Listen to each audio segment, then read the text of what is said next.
Good morning. It's Tuesday, March 24th, an A day on our calendar, whatever that means these days.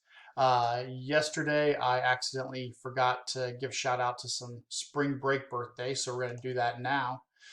Jack Lloyd celebrating on Pi Day, Leah Levin, Natalie Winland, Enzo Burson, Harrison Jobs, Mary Ebenhack, Nola Thompson, Mary Dunn, Nick Nanberg.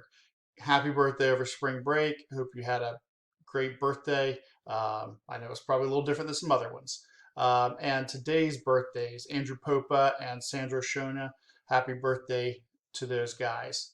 Hey, first thing I want to talk about today is kind of the naming. So, where does COVID-19 come from? We keep hearing that. Well, it means it's a coronavirus disease of 2019.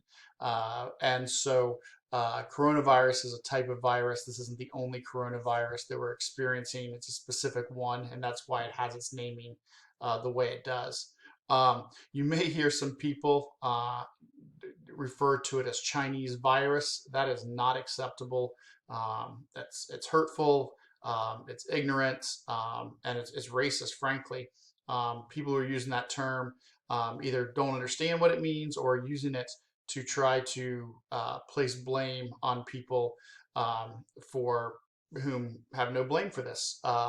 It is true that we think that it came from the Wuhan province in China, but uh, there's no reason to place that on the country just because that's where it started. It has a name, COVID-19, that we should be using. A term that you may hear, xenophobic, and that just means that someone's prejudiced against people from other countries. So this is an example of xenophobia. Um, this isn't the only time, unfortunately, in American history that we've had a situation like this. 1918 with the Spanish flu. Um, that got its name not because it started in Spain, but because we were in the middle of World War One. We believe, we don't know for sure, but we believe that actually the what we call the Spanish flu came from Kansas, right here in America, but didn't want to like hurt morale, didn't want to like take on the burden of that during that time.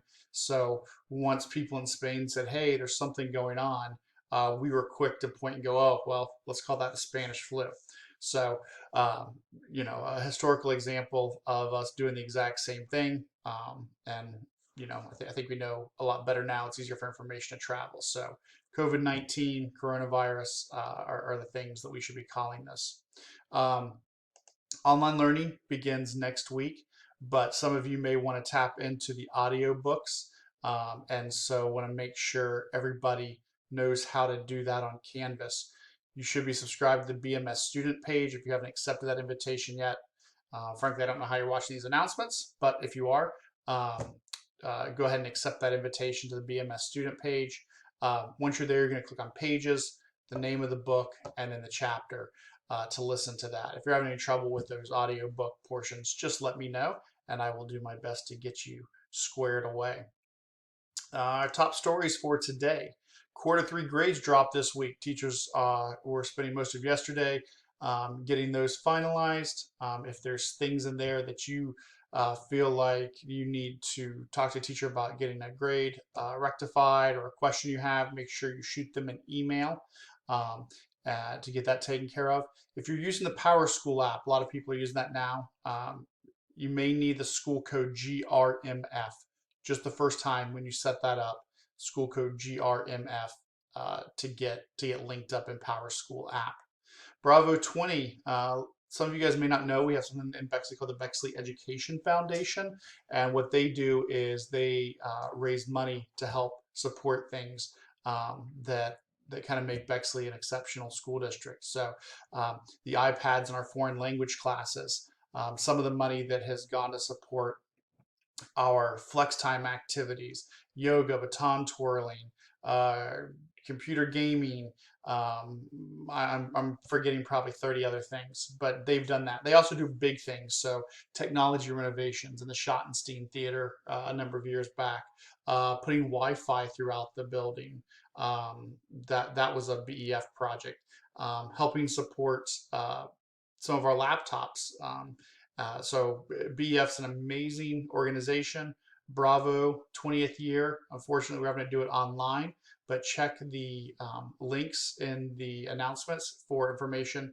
Encourage your parents to go check that out. There's things they can bid on in the auction to help raise money for Bravo. Um, and finally, top story, remember, wash your hands 20 seconds, soap and water. Anytime you touch anything, you leave your house, you're about to eat, spend that 20 seconds washing your hands. You don't really have a whole lot of other things to do. You can put down the video game controller for 20 seconds, but it'll probably be okay. But keep washing your hands with soap and water. That's how we're gonna keep everybody healthy. Um, let's see. Final thought today is brought to us by Sarah Blakely, a businesswoman.